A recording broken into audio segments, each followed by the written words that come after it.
Hello, nerds. Thank you once again for watching Generally Nerdy. This is your Weekend Nerdom Movies edition for the week of January 29th, 2018. This week on movies, we are talking Robocop, we're talking Duke Nukem movie, we're talking Venom, Shazam, Aladdin. Things are happening, and it's actually going to be probably a really quick episode, but first this. Quiet on the set, rolling. Hi, I am Bitsy Telek. Hey, I'm Hale Appleman. I'm Walter Kane. I'm Rene Aubergenois. Odo on Deep Space Nine. Michael Dorn, Lieutenant Commander Worf, Star Trek The Next Generation.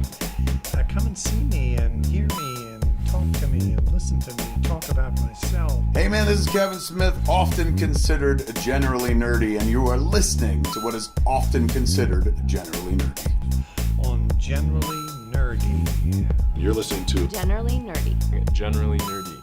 Generally nerdy.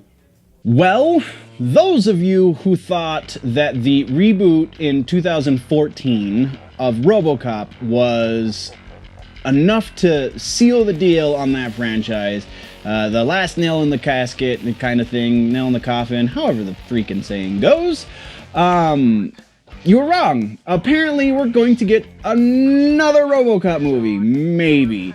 Ed Neumeier, I think is how that's pronounced, who wrote the original script for the 1987 movie, is writing another movie. So that's not bad. And this new script is going to exist in a world where not only did the reboot not happen, but Robocop 2 and Robocop 3 also did not happen. So it's going to be a direct sequel to the original movie, so all of this is good stuff. We cannot complain. No one has picked it up yet. I can't remember who has the rights to it because I didn't write that down. But I think it might be Paramount who still has the rights to it, or I can't think of who it was. Spielberg had something to do with it? No, I don't remember. Anyway, Robocop, we're getting a new one, another reboot, if you will, a Lega sequel, like we've discussed before on the show back in the days of the green screen. So, again, not bad news, but that's all we know about it so far, so let's kick on over to Duke Nukem. What? Duke Nukem hasn't been a thing for a long time, since the age of the Nintendo 64. I know they did the reboot game not that long ago, but it was crap.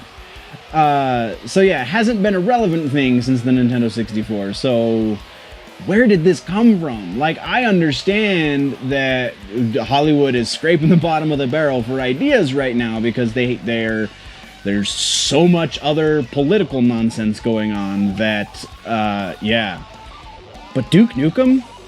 Now, there's a couple of very interesting bits about this that under normal circumstances I wouldn't be super stoked about, but because it's Duke Nukem, I'm kind of stoked. So, John Cena is in talks to play the titular character. John Cena as the Duke. As in Duke Nukem, as in, I'm here to kick ass and chew bubblegum and I'm all out of gum.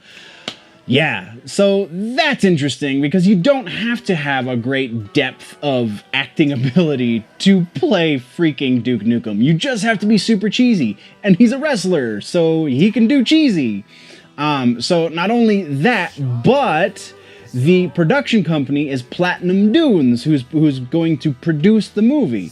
And if you didn't cringe when I said that, then you don't know that Michael Bay owns Platinum Dunes. So that should make you cringe, but it's Duke Nukem. So what happens in Duke Nukem? There's a little bit of skin, there's a whole lot of explosions, and there's a storyline that doesn't really make a whole lot of sense, is really, really super superficial, and so that's right in Michael Bay's wheelhouse, right? It's shiny, it blows up, and there's boobs. I mean, who better to make this movie? And who better to be freaking Duke Nukem? So, Under normal circumstances, those two things are not great. Under these circumstances, those two things are probably going to be great. So this is one that I feel okay with letting Michael Bay put his hands all over and touch it inappropriately, because it's Duke Nukem and that's what you do. So gonna be, yeah. This is all according to Hollywood Reporter. I haven't seen this announced anywhere else outside of the Hollywood Reporter, so maybe it might not actually happen. But if it does, and Cena cements this, and then he's going to be Duke Nukem and Dr. Manhattan, and that's very weird, but who knows. Anyway, we are moving on down the road. Most of the rest of this is all updates. So Aladdin, we kind of talked about before. They have wrapped on production. Shazam. Venom has wrapped on production out of nowhere. It seems like they haven't really been filming that long, and this is a big budget movie. So maybe most of it's going to be post, so we're going to get a lot of CG. I don't know. So those are the wraps. Then we have Spawn has begun casting. McFarlane, I feel like we've talked about this, but in case we haven't, I also read that McFarlane was did a Q&A on Facebook, and he said that he wants to make this into a trilogy. It sounded familiar, so we may have gone over this before, but if we haven't, then there you go. So the thing about Spawn, though, that I want to hand over to you guys is who's going to play Spawn. Jai White was Spawn in the original movie that was kind of all over the place. This new Spawn is going to rarely, if ever, speak in this first movie. We also were not going to get the Clown or Violator in this movie either. So who has the acting chops to have a mostly, if not completely, silent role in a superhero movie as the main superhero? Like, that, I feel like, is an interesting dichotomy of things. So let's talk about who should play Spawn in the comments. The next update is a really minor update on Shazam. Henry Cavill has been confirmed to be in Shazam as Superman. This really shouldn't be a big surprise, because the Man of Steel in the comics is a big hero of Billy Batson, so it would make sense that because they're trying this shared universe thing, that Superman would show up in the Shazam movie. But maybe they're not doing a shared universe anymore, so maybe they are. Maybe this is like a sort of quasi-confirmation that all of those myths about, or all of those rumors rather, about them getting rid of their shared universe are not true. I really couldn't say, but that's definitely fodder for those comments. So let's talk about that as well. And then our last bit of news is really random and strange, but has to do with books too. So because we don't always have a book section, this kind of covers that this week. Ready Player One, the movie that Steven Spielberg has his work cut out for him, because that's a lot of licensing deals if they want to do it accurate to the book. I just finished this book, and like, I was pretty excited because of all the nostalgia factor and all of the epic trailers that we've been getting.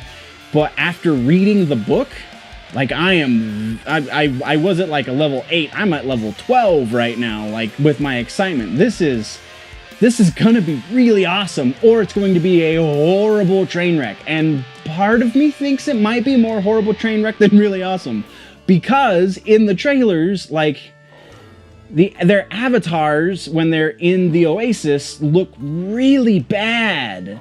Like, really, really overly CG. Maybe that's a stylistic choice and they're doing it on purpose so that when we get towards the end, when he updates his Oasis console, then we can see the difference and it'll look more realistic, it'll look better.